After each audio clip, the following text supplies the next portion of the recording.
জীবনে যখন খুবই কঠিন সময় আসবে তখন এইটুকুই মনে রাখবেন, যখন কঠিন পরিস্থিতির মধ্যে দিয়ে পার হচ্ছেন তাহলে সামনেই সুন্দর মুহূর্ত আপনার জন্য অপেক্ষা করছে।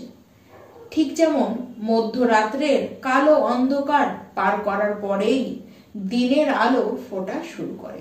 নমস্কার, আমি পূবালী গুহ শাস্ত্রী, আপনারা দেখছেন the star of astrology channel.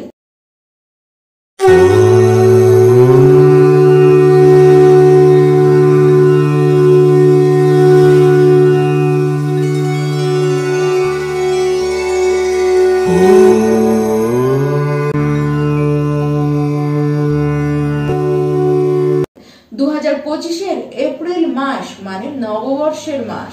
এই উৎসবের মাসে আমার প্রিয় সকল মকর রাশি দর্শক বন্ধুরা, আপনারা কেমন থাকবেন, কেমন যাবে আপনাদের দিনগুলি, সেই সম্পর্কে আজকে ডিটেলসে আপনাদেরকে জানাবো।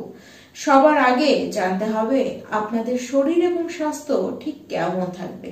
স্বাস্থ্যের অবস্থান যে বিগত মাসে খুব খারাপ ছিল তা নয়, তবে হ্যাঁ, শরীরের যে কোনো জায়গায় ব্যথা বেদনা এসব কিন্তু ছিল, তবে এটি অবশ্যই কমতে দেখবেন।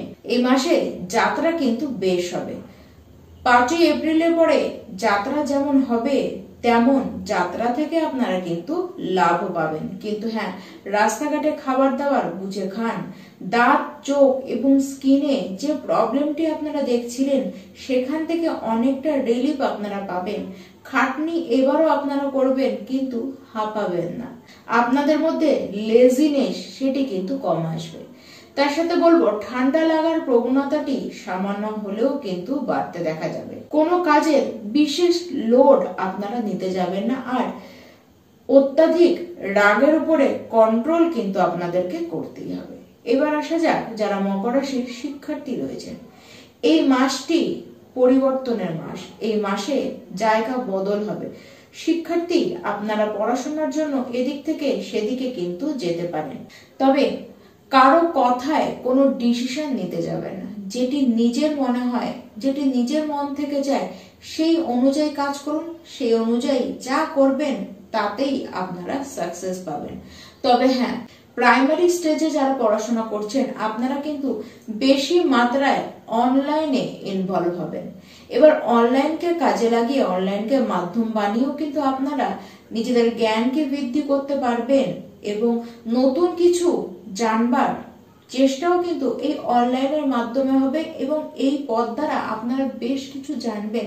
তবে হ্যাঁ, এই ডিজিটালকে এবার আপনারা নিয়ে সেটিকে মিসইউজ করবেন না এটিকে কাজে লাগাবেন, এটি একান্তই কিন্তু আপনাদের উপরেই নির্ভর করছে। এই মাসে গ্রুপ স্টাডির মাধ্যমেও আপনারা কিন্তু পড়াশোনা করতেই পারেন, সেটি আপনাদের জন্য সুবিধাজনক হবে। কিন্তু হ্যাঁ, সেখানে পড়তে গিয়ে আপনারা কারো সম্পর্কে পলিটিক্স করলেন, কেউ কারো সম্পর্কে আপনারা বাজে কথা রটালেন বা তাদের মধ্যে একটি ঝামেলা ক্রিয়েট হয়ে গেল আপনারই কারণে, সেরকম কিন্তু কিছু করলে চলবে না। এই জায়গায় বিশেষ খেয়াল আপনাদেরকে রাখতে হবে যে কারোর সাথে কোনো ঝামেলা করতে আপনারা যাননি। এবার আসি যারা মকর রাশির প্রেম সম্পর্কের মধ্যে রয়েছেন। দেখুন, এই মাসে দুজনে একত্রে দারুণ সময় কাটাবেন। ভ্রমণ একত্রে তো করতে যাবেন এবং দুজনের মধ্যে বন্ডিং দারুণ থাকবে। তার সাথে বলবো, এমন কিছু সম্পর্ক আপনাদের রয়েছে যেগুলি কোনো না কোনো কারণবশত আপনাদের জীবন থেকে হারিয়ে গিয়েছে। সেই পুরনো সম্পর্ক আবার ফিরে পেতে চলেছেন। এমনই কোনো পরিস্থিতি আসবে যার কারণে সেই সম্পর্কটি আবার আপনার জীবনে চলে আসবে। এবার অবশ্যই সেটি কোনো প্রেম সম্পর্ক নয়, এমনই একটি সম্পর্ক বা এমনই কোনো সম্পর্ক, এমনই কিছু জনের সাথে সম্পর্ক যে সম্পর্ক অতি প্রিয় ছিল আপনার কাছে। একসময় তাদেরকে ছাড়া আপনার চলতোই না, কিন্তু কোনো না কোনো আপনারই কারণবশত, আপনারই কোনো মিসবিহেভিয়ারের কারণেই হোক, আপনার কোনো বাণী প্রয়োগের কারণেই হোক না কেন, সেই সম্পর্কর অবস্থান, সেই সুন্দর অবস্থানটি আর টেকেনি। এবার চেষ্টা করবেন আপনি আপনার নিজের তরফ থেকে সেই সম্পর্কটিকে নিজের জীবনে ফেরানোর জন্য আপনারাই কিন্তু চেষ্টা করবেন। এবার আসি মকর রাশির যারা বিবাহিত ব্যক্তি রয়েছেন তাদের কথায়। আপনার জীবন সঙ্গী সে বড্ডই অধৈর্য। তাকে ধৈর্যের শিক্ষা শেখাতে কিন্তু আপনাকেই হবে, কিন্তু এই মাসে আবার আপনি প্রচন্ড রাগ করবেন।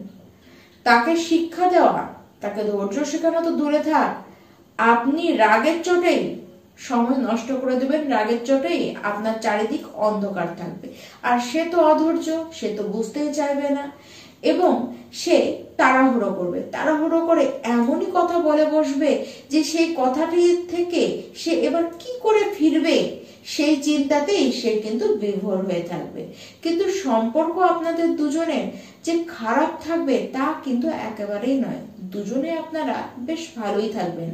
মকর রাশি বিগত মাসে আপনাদের উপরে কিন্তু, বিগত মাসে বলুন বা তার থেকেও আরো আগে থেকেই বলুন না কেন, আপনাদের হাতে অর্থ যে আসেনি তা নয়, অর্থ এসেছে, আবার মাঝে মধ্যে অর্থ কিন্তু শর্টও হয়েছে।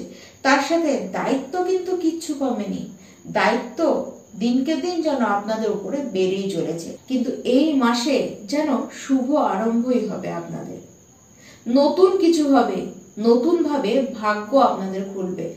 এবার অর্থ আপনাদের হাতে আসবে, কিন্তু দায়িত্ব যেটি বেড়ে গিয়েছিল প্রচন্ড হারে, সেই দায়িত্ব থেকে কোথাও যেন আপনি একটু হলেও নিষ্কৃতি পাবেন। অর্থ যেগুলি আটকে ছিল, যেটি পাওনার কথা সেটিও আপনি পাচ্ছিলেন না, যেটি আপনারই অর্থ কাউকে দিয়েছিলেন সেই অর্থ সে আপনাকে আর যে দিতে হবে সেটি তারা কিন্তু দিচ্ছিল না। খরচের মাত্রা বহু বেড়েছিল, নিজের পরিবারের কারণেও আপনাদের কিন্তু খরচ খুব হয়েছিল। এই যে সমস্ত দায়িত্ব, এই দায়িত্বগুলি কমবে, অর্থ খরচের মাত্রাও কিন্তু তার সাথে কমবে। এই মাসে ভ্রমণ তো খুবই হবে এবং সেটি কাজের কারণেই হবে, এবং যত ভ্রমণ আপনারা করবেন ততই লাভ আপনারা করবেন। দেখুন, সাড়ে সাথী সে তো আপনাদের জীবন থেকে শেষ হয়ে গিয়েছে, তার মধ্যে ভাগ্য আপনাদের দারুণ সাথ দেবে। নতুন যে কোনো কাজ আপনারা কিন্তু করতেই পারেন, পার্টনারশিপের যে কোনো বিজনেসও আপনারা চালু করতে পারেন, ইনভেস্টমেন্ট করুন কি ট্রেডিং করুন, অনলাইনে যে কোনো কাজ আপনারা করতেই পারেন। সমস্ত জায়গা থেকে ইনকামের ক্ষেত্রে কিন্তু বেনিফিট আপনাদের আসবে। এই মাসে আপনাদেরও যেমন গতি বাড়বে, তেমন ইনকামেরও গতি বাড়বে, কাজেরও কিন্তু গতি বেশ বাড়তে দেখা যাবে। দেখুন, এই মাসটি হলো নিজের কৃতকর্ম, নিজের ভুলগুলিকে শোধরানোর মাস।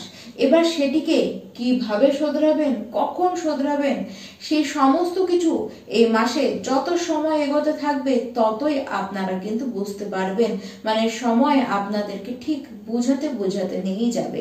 15ই এপ্রিলের পরে সরকারি ক্ষেত্র থেকে হোক বা সরকারি চাকরির ক্ষেত্রেই হোক, লাভ কিন্তু দেখা যাচ্ছে, চাকরি পাবার সম্ভাবনা কিন্তু রয়েছে। চাকরিতে পরিবর্তন করা আপনাদের যেতেই পারে, তবে হ্যাঁ, সেই ক্ষেত্রে বলবো এই ক্ষেত্রে একমাত্র নিজস্ব কুণ্ডলীটিকে একবার চেক করিয়ে নিয়েই এরকম পদক্ষেপ আপনারা নেবেন, না হলে কিন্তু কিছু ভুল আপনাদের দ্বারা হয়ে যেতে পারে, ভুল ডিসিশন আপনারা নিয়ে ফেলতে পারেন। কনফিডেন্স লেভেল এর আগের মাসের থেকে অনেক বেশি বাড়বে। আপনাদের মধ্যে যে ভয় ভয় একটি ভাব ছিল, যে কোনো ক্ষেত্রেই ভয়, সেই ভাবটি আপনাদের মধ্যে থেকে কিন্তু কাটবে। আর পাড়া প্রতিবেশীর সাথে কোনোভাবেই কোনো ঝামেলায় যাবেন না, নিজের ভাই বোনের সাথেও কোনোভাবে কোনো ঝামেলায় যেতে যাবেন না। এমনকি আপনার থেকে যারা ছোট রয়েছে তাদের উপরেও নিজেদের মাতব্বরিগুলিকেও আপনারা কিন্তু ফলাতে যাবেন না। মানসিকভাবে যথেষ্ট আপনারা স্ট্রং থাকুন। এবার আসি যে কি উপায় আপনারা করবেন। দেখুন, মা লক্ষ্মী এবং গণেশের আরাধনা তো আপনাদেরকে করতেই বলবো, তার সাথে সূর্যদেবের উদ্দেশ্যে সূর্যার্ঘ্য প্রত্যেকটি দিন, না পারলে কেবল রোববার দিন, মাসের প্রত্যেকটি রোববার আপনারা সূর্যদেবের উদ্দেশ্যে সূর্যার্ঘ্য দান করুন। তার সাথে হনুমান চালিসা রোজ একবার করে অন্তত পাঠ আপনাদেরকে করতেই হবে। নমস্কার।